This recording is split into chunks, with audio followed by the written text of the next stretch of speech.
Welcome to Inspire Change, a new inspirational and motivational broadcast that strives to empower men in a positive way, designed to educate, empower, and inspire even the busiest individual on the go over that first cup of coffee. Please join me in welcoming Gunter Swoboda, international psychologist, author, speaker, and producer. Welcome everybody to another episode of Inspire Change. Hey, what a week.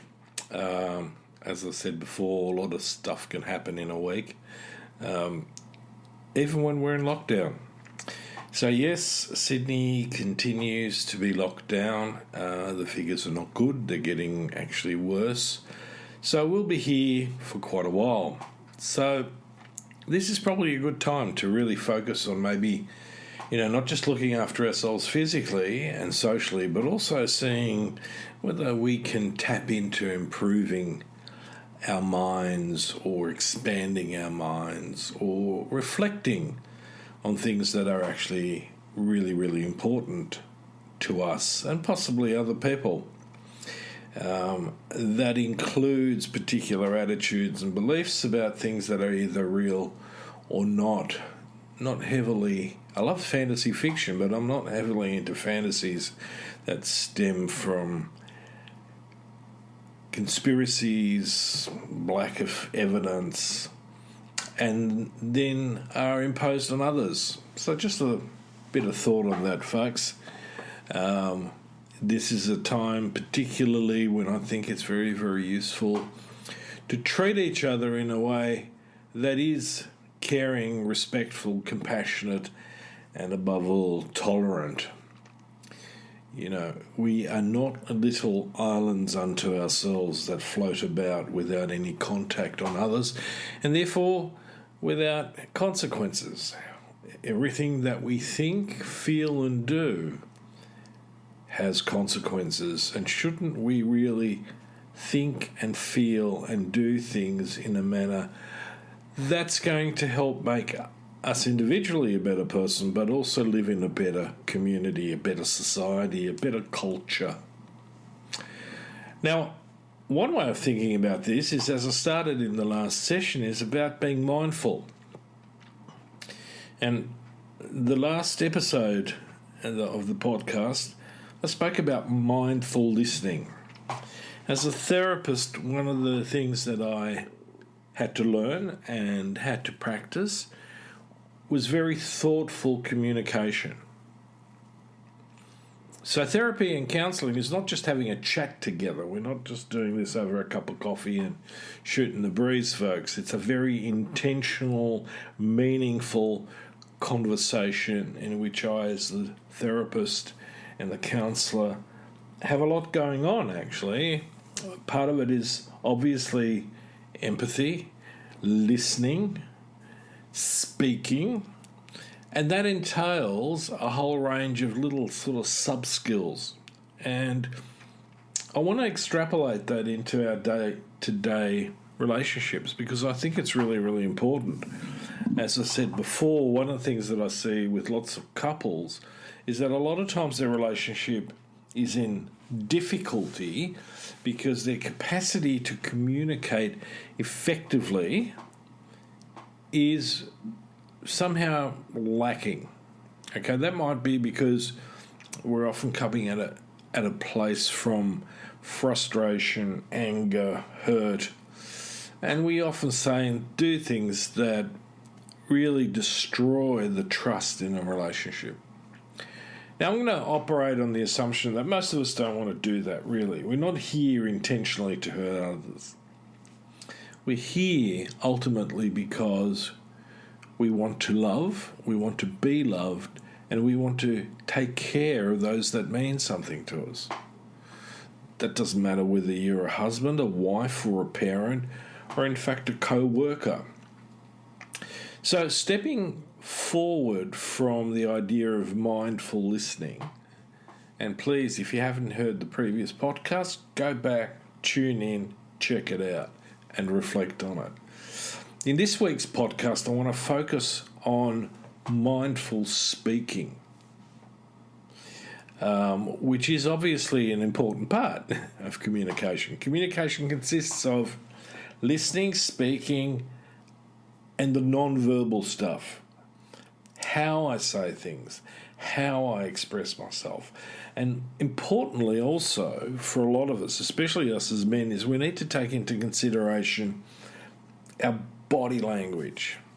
Now, I'm not saying that's not important for women, but, if you're 6'3" and a bit and your partner is 5'2", at 6'3", your body is going to give certain messages off that for someone who's 5'2" could be a bit intimidating or at least a bit scary at times too if we're not checking ourselves. And that doesn't mean I've got to completely, censor myself all the time. That's not what I'm talking about. It is ultimately about what mindfulness is about, and that is a practice of non-judgmental awareness. So as a therapist, I'm trained and I practice, in many respects, a very heightened sense of awareness. I'm not only listening to what the person's saying, but I'm watching how they're saying it, listening to how they're saying it. The changes in facial expressions, body posture, and it's really important to be able to work with that as a therapist and as a counsellor. Now, most of us aren't therapists and we're not counsellors.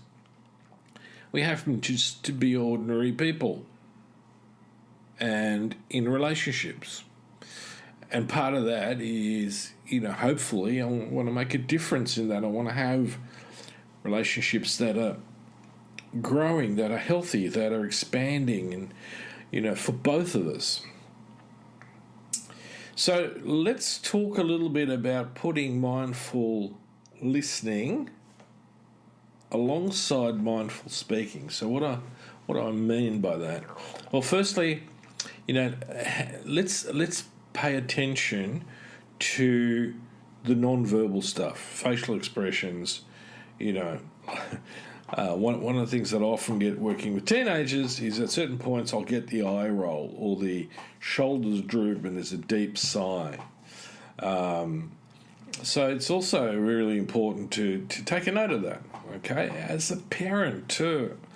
Or I might get, the teenager sort of essentially avoiding eye contact. I get that with a lot of teenagers who are anxious and socially anxious in particular. So the non-verbal stuff's important. It's not there to be interpreted. I'm a bit funny about, all these books about how to interpret body language and so on, unless you're really well trained and using a very sound scientific framework. This thing can go off the rails big time. So I've raised my awareness about being able to listen more. Now, the next step is, how do I want to express myself? So part of that is, in my view, coming back to some of the core values. And the first one is I always take a position of respect. It doesn't matter whether they're 5 years old or 15 or 25 or 85. It's a position of respect. It's also, I have an attitude of cooperation, collaboration, working together, clearly, wanting to create an environment between us that's fruitful.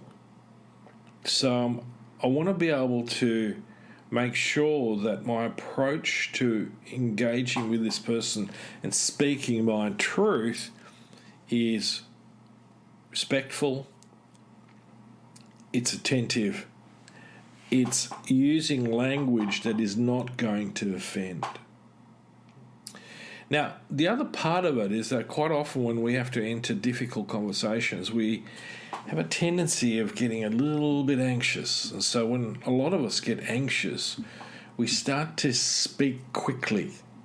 And sometimes we express a whole bunch of ideas, that sometimes don't necessarily go together. But it's the pressured speech that often accompanies anxiety, which I think is important to note. So the key thing here is, slow down, take a breath, get grounded, allow yourself to be in the moment with that person. Don't judge things. Just be aware. Also, be aware of your own patterns in how you speak and what you say. Is it critical? Is it defensive? Are you being critical? Are you being defensive? And if so, focus on dropping the defenses. And as I've said, part of this is also about being able to put yourself into the other person's shoes. You're not in the conversation to be right or wrong. So no matter how verbally you are skilled, it's not a demand or dominate and control situation. It's a communication. You don't have to prove how smart you are or how well you can debate. This is not you're not being, the first speaker or the last speaker in the debating team. This is about communication. It's a flow.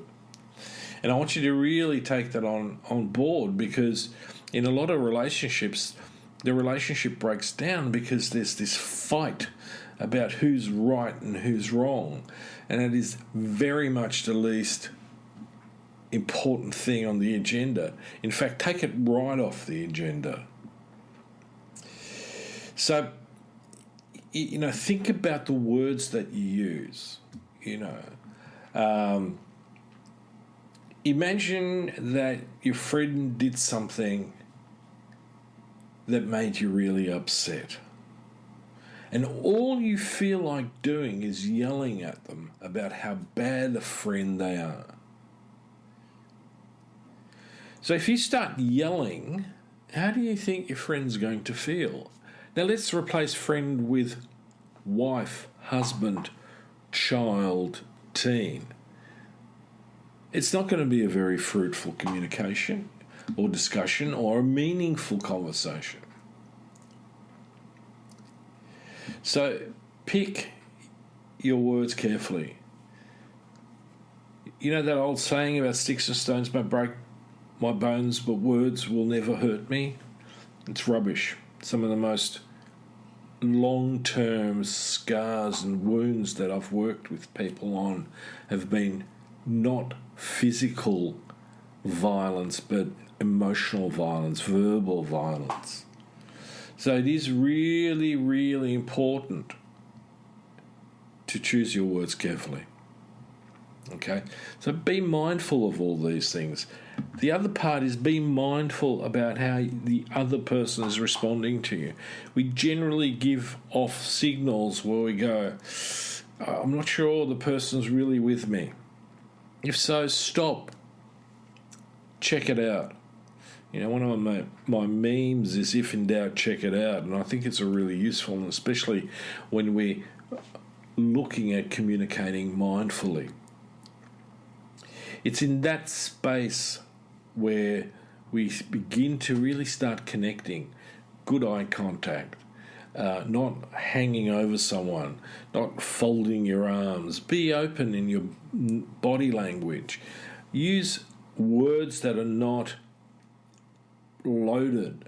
Don't use phrases that are loaded. Don't necessarily, try to be funny. In a meaningful conversation, humour is often misplaced. Certainly don't be sarcastic.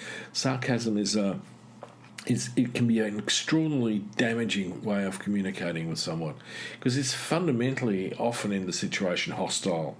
So that is not what the conversation is about. Okay? Remember, non-judgmental awareness. So don't be judgmental, but be aware. Be highly aware. So what I want to encourage you to do is to put that sort of in practice, So when you go into intentionally communicating mindfully, whether that's about being assertive or whether it's just being, in a space where we want to have a good conversation, pay attention to yourself and the other person and the responses that come both ways, both verbally and non-verbally. Now, it takes practice, especially if we get emotionally triggered or heated. And, dealing with a partner or our children, one of the things that's really important, especially with kids, is not to scare the hell